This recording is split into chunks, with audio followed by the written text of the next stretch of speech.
ऐश्वर्या ने मन्नत को जान से मारने की कोशिश। जी हाँ दोस्तों, मन्नत सीरियल में एक और धमाकेदार ट्विस्ट देखने को मिलने वाला है।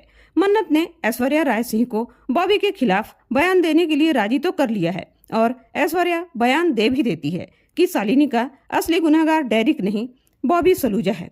यह बात जब रवीना को पता चलती है तो वह उधर विक्रांत की सच्चाई सबके सामने बताने के लिए नीतू पर दबाव बनाती है। वहीं ऐश्वर्या को मन्नत ने कोर्ट में बयान देने के लिए मजबूर किया। इस बात को ऐश्वर्या अपना अपमान समझती है और वह रात के अंधेरे में मन्नत को जान से मार डालने के लिए उसके कमरे में जाती है। काले कपड़े में किसी को लिपटा देख मन्नत चीख पड़ती है। तब तक ऐश्वर्या उसके पास जाकर उसका मुंह बंद कर देती है और कहती है, तुझे क्या लगा 2 कौड़ी की लड़की, तू मुझे ब्लैकमेल करती रहेगी और मैं तेरी बात मानती रहूंगी? ऐसा हरगिज नहीं होगा, समझी तुम? तूने ऐश्वर्या राय सिंह से पंगा लिया है। जब मैं तुझे जन्म दे सकती हूँ तो तेरी जान भी ले सकती हूँ। तब मन्नत कहती है, नहीं, आपने तो मुझे उसी दिन नीडर और साहसी बना दिया था जिस दिन समुद्र के किनारे मरने के लिए छोड़ दिया था। लेकिन मैं उस दिन मरी नहीं बल्कि शेरनी के बच्चे की तरह जीवित रही और देखिए आज भी आपके सामने सही सलामत खड़ी हूँ। मन्नत की ऐसी बातें सुनकर ऐश्वर्या और भी ज्यादा क्रोधित हो जाती है।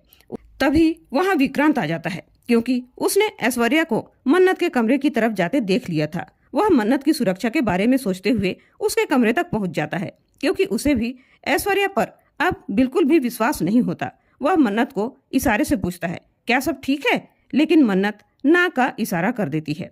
तभी ऐश्वर्या विक्रांत से कहती है, विक्रांत बेटे, तुम इतनी रात गए यहाँ पर क्या कर रहे हो? तब विक्रांत कहता है, मैं भी तो यही जानने आया हूँ आंटी जी कि आप इतनी रात गए मन्नत के रूम में क्या कर रही हो? ऐश्वर्या हंसकर जवाब देती है, अरे मन्नत तो मेरी बेटी जैसी है, मेरी मल्ला की सहेली है, इसलिए मुझे इसके लिए चिंता हो रही थी, इसलिए इसकी खैरियत पूछने चली आई। विक्रांत कहता है, आंटी जी आज दिन भर तो आप मन्नत के सामने ही थी, तो अब कौन सी खैरियत पूछने आई हैं? ऐश्वर्या कुछ कहने ही वाली होती है कि मन्नत कहती है, सर ऐश्वर्या मैम ने आज जो किया उसी के बारे में डिस्कस करने आई थी कि बॉबी सलूजा को कड़ी से कड़ी सजा कैसी दिलाई जाए। मैं सही कह रही हूँ ना मैम? ऐश्वर्या मन्नत के हाँ में हाँ मिलाती है और विक्रांत को वहां से जाने के लिए कहती है। विक्रांत वहां से चला तो जाता है लेकिन वह मन्नत पर पूरी नजर रखता है कि कोई भी मन्नत को किसी भी प्रकार से नुकसान न पहुंचा सके। ऐश्वर्या मन्नत को धमकी देती है कि लड़की, मैं भी देखती हूँ तू मुझसे कब तक बचकर रह सकती है। तभी मन्नत को अस्पताल से फोन आ जाता है कि उसकी माँ की तबीयत खराब हो गई है। मन्नत उसी समय अस्पताल जाने के लिए निकल जाती है। वह भी ऐश्वर्या की ही एक चाल थी।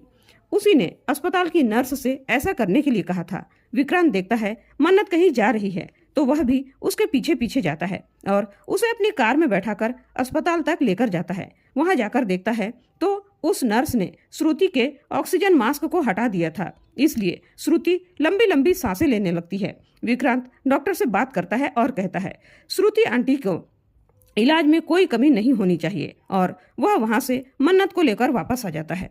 तो दोस्तों अब देखना यह दिलचस्प होगा कि ऐश्वर्या मन्नत को फिर से मारने के लिए क्या हथकंडे अपनाएगी और रवीना विक्रांत का सच बता देगी या नीतू और रोनी बॉबी को बचाने के लिए और कोई चाल चलेंगे। जानने के लिए हमारे चैनल पर बने रहें और टीवी से पहले न्यू अपडेट पाने के लिए हमारे चैनल को सब्सक्राइब जरूर कीजिएगा। धन्यवाद।